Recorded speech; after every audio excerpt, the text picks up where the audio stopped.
Number 36, the doctor will see you now. Oh, no, come on. This is ridiculous. Who's gonna help my baby? A maioria das pessoas que gostam dessa série, gostam dela não só porque ela é engraçada ou porque é uma produção bem feita, mas principalmente porque as pessoas se identificam com o que acontece na série. Quanta gente comenta, nossa, minha mãe é igual a Rochelle, ou meu pai é igual o Julius. E quando se trata de aprender uma nova língua, essa identificação, seja com você mesmo ou com alguém que você conhece, torna o aprendizado muito mais fácil e divertido também. E pelo que eu percebi, vocês gostam bastante dessa série. Vamos fazer mais uma aula para praticar o nosso inglês com uma cena de Everybody Hates Chris. Vamos comparar a fala com a escrita, aprender vocabulário e vão ter muitos insights, muitas dicas de inglês ao longo da aula também. Então agora você vai assistir essa mesma cena, só que com o texto do lado para acompanhar. Vê se fica mais fácil para você entender assim. Number 36, the doctor will see you now. Oh, no, come on. This is ridiculous. Who's gonna help my baby? Então, essa pessoa aqui, que provavelmente trabalha no hospital, disse que é muito parecido com o nosso do português. A pessoa tá pensando, ou talvez se preparando para dizer alguma coisa. Então ela disse number 36, né? Número 36. Então, antes mesmo de entender o inglês, você já assistiu a cena. Poderia estar mudo que você entenderia o que tá acontecendo mais ou menos. Você sabe que eles estão num pronto-socorro, provavelmente. A Rochelle tá ali com os filhos. A pessoa falou número 36. Então, quer dizer que número 36 se refere à senha de um dos pacientes que tá aguardando ali. Olha só quanta coisa que a gente entende antes mesmo de entender inglês. Então, para você que acha que tem muita dificuldade no listening, acha o inglês falado muito difícil, minha primeira dica é começa a contextualizar as coisas, tá? Busque cenários de fácil compreensão, que assim acaba ficando poucas coisas novas para você naquele ambiente, tornando mais fácil você aprender. Então ela disse, number 36, the doctor will see you now. Então ela disse o médico, então lembrando que doctor não é só um título, também é o nome da profissão, médico, né? O médico, doutor, vai ver ou verá, ou vai te ver, né? See you, vai te ver agora. Que é um modo de falar muito comum em inglês, de ver o médico vai te ver. Não sei se é tão comum assim em português.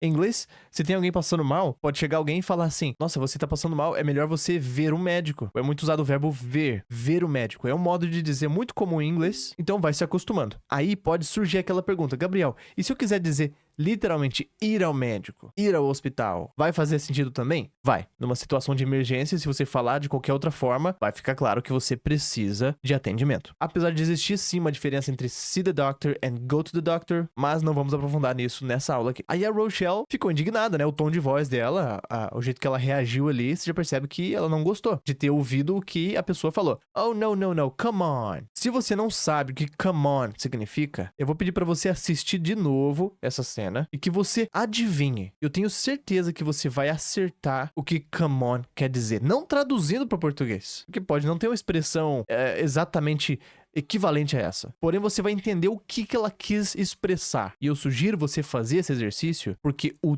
tom de voz que as pessoas falam é um elemento poderoso para sua memória. Para você ter uma ideia, um recém-nascido pode não entender as palavras que as pessoas falam, mas ele começa a entender tom de voz. A primeira coisa. Então, às vezes, um bebê pode não entender o que você disse, mas consegue entender se você tá feliz, ou triste, ou bravo. Ou seja, é uma camada mais superficial do que as palavras, ou seja, vem primeiro para nossa memória, ok? Então, se você tá com dificuldade de memorizar vocabulário, fica pensando, nossa, por que tem palavras que eu lembro, tem palavras que eu não lembro? Reflita como que você tá aprendendo inglês. Você tá aprendendo de uma forma robotizada? Tá aprendendo através de um quiz? De listas? Então você não tá tendo elementos o suficiente para o seu cérebro fazer as conexões que precisa. Você precisa de emoção, de contextualização, de experienciar, se identificar com o que você consome no idioma, beleza? Mas, Gabriel, então me dá uma tradução aí de come on. Cara, eu nem sei se a gente tem. Eu acho que talvez qual é? Ou, pô, ajuda aí. Sei lá, se você conhece alguma expressão na nossa língua que expressa um tom parecido do que ela quis expressar ali, escreva nos comentários. E, detalhe, o próprio come on, se a pessoa tá usando um tom de voz diferente, ela significa outra coisa, tá? Às vezes você quer apressar alguém, você pode falar come on, né? Vamos lá, come on. Então, contextualize. Ligue uma situação, ligue uma emoção com as palavras. Não coloque a tradução lá no topo, beleza? Aí ela fala, this is ridiculous. Isso é ridículo. This is ridiculous. E tem uma outra forma de usar essa palavra, só que no sentido positivo. Se, por exemplo, você quiser falar de um jogador de futebol que joga muito bem, pode falar assim, nossa, cara, esse jogador é ridiculous o tanto que ele joga. Nesse sentido. E aí ela fala, who's gonna help my baby?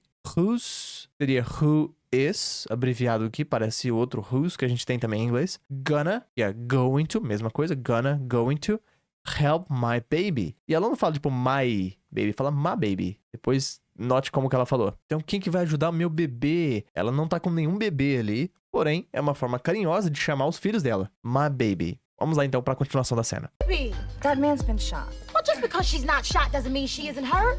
If this wasn't an emergency. Então, antes de mais nada, antes até do inglês, use o contexto não verbal. Olha só, ela falou quem que vai ajudar meu baby, né? Meu bebê. No caso, é a Tônia que tá passando mal, né? E aí, essa pessoa aqui, a atendente aqui, acabou de chamar o número 36. E aí tem uma pessoa passando ali atrás, olha só. Ele tá passando com a mão ali dentro da jaqueta. E aí essa pessoa falou sobre ele, né? Parece que meio que apontou pra ele. A Rochelle também apontou pra ele.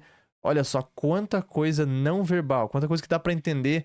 Olha, essa pessoa não deve estar feliz, né? Olha, parece bem entediada, né? Típico de... Não quero generalizar, mas tem muita gente que trabalha na área da saúde que é assim, né? Na verdade, não só nessa área, né? Tipo, todas as áreas da vida. Parece que ninguém gosta do que faz hoje em dia. É triste. Então você vai usar tudo isso que a gente falou agora pra ligar com o que você ouviu. E lembra que o que eu te ensino aqui no YouTube é pra você fechar o vídeo e fazer isso por conta própria. Pega uma cena de uma série que você gosta e faça esse exercício, tá? Analisa todo o contexto, tudo que tá acontecendo ali, pra te dar um norte. E esse norte elimina muitas possibilidades. Então agora a gente vai acompanhar com o texto. Vamos ver como que vai ficar.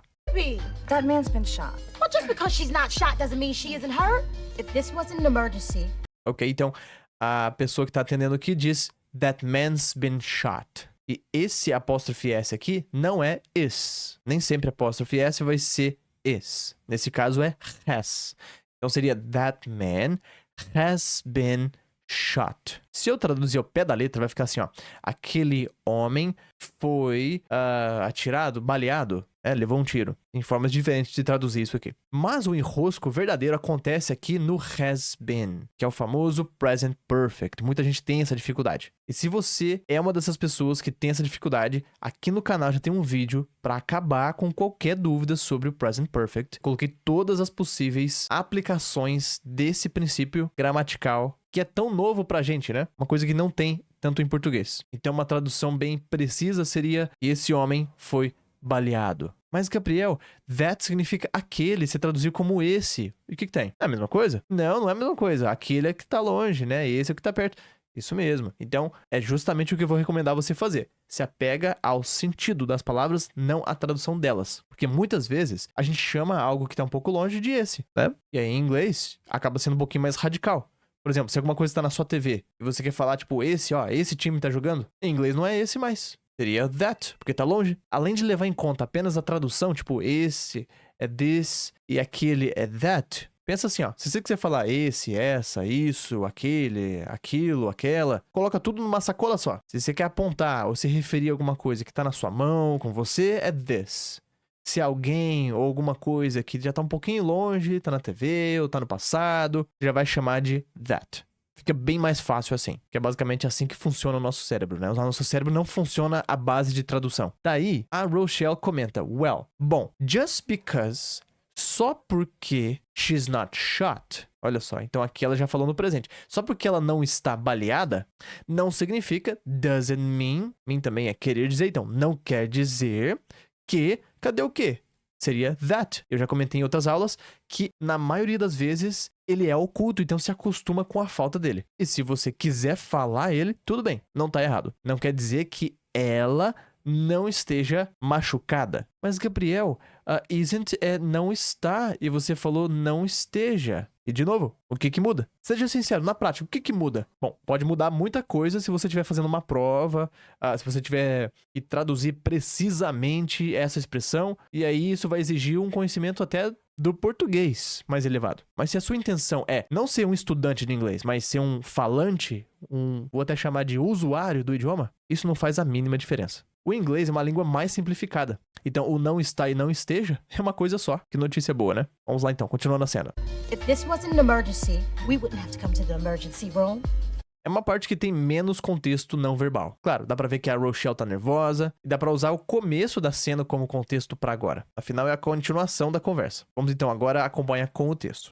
If this wasn't an emergency, we wouldn't have to come to the emergency room. If this wasn't... Se isso não fosse, if é se. Uma coisa interessante sobre if é que ele mexe na frase inteira. Por exemplo, wasn't. Se você me perguntar assim, o que significa wasn't? Eu vou falar, bom, wasn't significa não era, ou não estava, ou não foi. É isso. Só que com if ficou se isso não fosse. Então é o if que conjugou o resto da frase inteira. Se isso não fosse uma emergência, nós não teríamos. We wouldn't have. Would, coloca o verbo seguinte na condicional. Se fosse would have, teria. Wouldn't have, não teria. Como é nós não teríamos que. E aproveitando o have to é como a gente fala ter que. Então, por exemplo, eu tenho que fazer alguma coisa, eu posso falar I have to. A gente usa bastante também gotta, né, que é have got. Se você não conhece isso ainda, tem aulas aqui no canal que eu falei só sobre isso. Só sobre have got, have gotta e apenas gotta também. Então, ela falou, nós não teríamos que vir, to come, to the emergency room. Né? Vir à sala de emergência. O que é sala de emergência em inglês? É o pronto-socorro. Inclusive, o nome dessa cena no YouTube que eu encontrei se chama ER. Olha só, a gente já falou isso em uma outra aula, né? Como que, pra quem já fala a língua, muitas coisas são óbvias, como, por exemplo, uma sigla. Né? Tipo, em português, UTI. A gente sabe o que é UTI. Às vezes a gente nem sabe o nome por extenso, mas a gente sabe que a sigla UTI quer dizer UTI. Acabou. Mas pra quem tá de fora, a pessoa não faz a mínima ideia do que significa aquela sigla, porque ela é de fora, certo? Mesma coisa pra gente aqui, ó. Se você vê uma placa escrito que tem um ER, né? Tem um ER virando à direita, você não faz ideia do que é esse ER. Mas pra quem é dali, faz sentido, né? Então, emergency room, pronto-socorro, ER, é como nós chamamos em inglês. Vamos lá então para a próxima cena. Look, if she doesn't get to see a doctor, we're gonna have to get you a doctor. Yeah. Now. Ok, agora esquentou. Ela ficou nervosa. A Rochelle já usou um tom mais agressivo na fala agora. Perceba como ela fala. Eu sei que eu já dei inúmeros exemplos nas aulas de alunos, né, experienciando, até eu mesmo, que acabei descobrindo o que as palavras significam na outra língua pelo tom de voz da pessoa, né? Como, por exemplo, de um aluno meu que tava ouvindo uma pessoa na apresentação falando amazing, aplaudindo. Ele não sabia o que era amazing, mas era coisa boa. Né? A pessoa tava aplaudindo. Então, o contexto deu norte pra ele aqui. Outro exemplo é que tem palavras que, por exemplo, você acha que não é palavrão. Mas aí você vê um filme, alguma coisa, ou um programa de TV, em que aquela palavra foi censurada, né? Tem aquele beep na hora que a pessoa fala e na legenda aparece escrita a palavra. Aí você descobre que aquela palavra é uma palavra pesada. E aí a pessoa tá usando um tom de insulto, alguma coisa assim. Você acaba pegando isso no ar. Você tá percebendo que eu tô treinando você pra aprender inglês? São estratégias pra você fazer por si mesmo. Claro, na aula aqui você já aprende bastante coisa, mas é pra você levar pra vida isso, tá? Eu tenho certeza que você vai fazer isso em algum momento e vai lembrar de alguma aula como essa. Vamos agora então acompanhar com o texto. Look, if she doesn't get to see a doctor, we're gonna have to get you a doctor. Yeah. Now. Ok, então ela falou, look. Olha, é muito parecido com quando as pessoas falam listen também. Tipo, escuta aqui, olha aqui. Look, listen. Se ela... De novo, né? If que a gente falou agora há pouco. Se ela não get to see a doctor, daí muita gente enrosca nesse verbo get, porque a gente usa tanto ele que é difícil ter uma única tradução para esse verbo. Ele fica totalmente dependente do contexto. E a gente tem contexto aqui. Então, vamos falar desse exemplo. Get to mais um outro verbo significa obter, conseguir ou receber alguma coisa. Então a Rochelle disse que se ela não conseguir, ou se ela não puder, se ela não receber esse benefício, ela não for contemplada com isso, então se ela não puder ver um médico, aquela expressão que a gente falou agora há pouco, ela disse, we're gonna have to, nós vamos ter que, ó, até ficou errado aqui, ó, é we are, né, emendando fica we're. Só que ela fala rápido, é como se fosse um we mesmo, né, tipo, we're gonna have to, we're gonna, going to, fica gonna, have to, ter que, get you a doctor. Nós vamos ter que conseguir um médico pra você. Ou como muita gente fala em português, nós vamos ter que arrumar um médico pra você. Então, principalmente nesses verbos que tem vários usos, se desapegue da tradução. Se apegue ao contexto de uso daquela frase, ok? Então ela disse, se ela não conseguir, se ela não puder ver um médico agora, nós vamos arrumar um médico pra você. E aí surge aquela pergunta, mas Gabriel, e se eu quisesse dizer literalmente, né? Tipo, se ela não puder, if she can't. Não posso falar can't aqui? Pode. Vai estar claro também. Essa é uma outra limitação clássica que a gente coloca na nossa cabeça. Eu tenho que repetir isso em várias aulas. A gente fica achando que inglês é igual matemática. É uma coisa exata, sendo que tem várias formas de expressar uma mesma coisa. Você não tem só um jeito certo de falar, né? Outro dia, um aluno começou a ter aula e aí ele falou, mas me ensinaram que quando alguém fala how are you, você tem que falar I'm fine. Esse que é o certo. Eu falei, não tem dessa de é o certo. É como se eu falasse, tipo, tudo bem? Ah, tudo jóia. Não, tá errado falar tudo jóia. Você tem que falar tudo bem. Porque esse é o certo. Não tem dessa, sabe? Tem várias formas de expressar a mesma coisa. E quem coloca as limitações somos nós. Aí a Rochelle reforça, né? Yeah, now. Né? Tipo, sim, agora. Já em um tom bem mais sério ainda. Agora, a próxima cena aqui tem uma frase que foi dita, porém a maioria da mensagem ali é não verbal. Vou deixar você assistir aqui já com o texto do lado. Now! Yeah, I'm sorry it took you so long to get in. Então, os filmes fazem muito isso e isso nos ajuda a aprender idiomas. Isso é muito legal. Porque eles contam histórias e não precisam descrever tudo. Como num livro, né? No livro seria todos os detalhes. Tipo, sei lá, por fim, a atendente arregalou os olhos e foi falar com o médico, e o médico respondeu isso, daí então o médico abriu a porta e deixou eles entrar. Tipo, teria todos esses detalhes, certo? Já quando você assiste, a imagem já diz tudo, né? A hora que mudou a cena aqui, que apareceu o médico, pronto. Você já tira toda essa conclusão, né? Então a Rochelle gritou ali, então você já viu a consequência, viu que resolveu o problema, viu que o médico tá ali, então eles conseguiram entrar. E o seu cérebro tá fazendo esse diálogo interno, sem você perceber. O seu cérebro tá toda hora tentando ligar os pontos. E se você pratica o seu inglês assim, você tá ajudando o seu cérebro a ligar os pontos, entender a mensagem até antes do inglês. Você vai perceber que a estratégia que mais funciona pra você aprender inglês nem é tanto algo que você faz. Muitas vezes é algo que você deixa de fazer. Tipo, você sai do caminho, sabe? Você deixa o seu cérebro aprender de forma natural, mais fluida. Pra você conseguir depois falar de uma forma fluida, consequentemente. Então o médico falou que I'm sorry it took you so long to get in. É tipo, desculpa, sinto muito. Que levou tanto tempo. So long. Long a gente usa muitas vezes pra se referir a tempo. Se alguém falar que um evento é 2 hours long, significa que ele tem 2 horas de duração. Quando alguém te pergunta how long, é quanto tempo, ou qual a duração de alguma coisa, tá?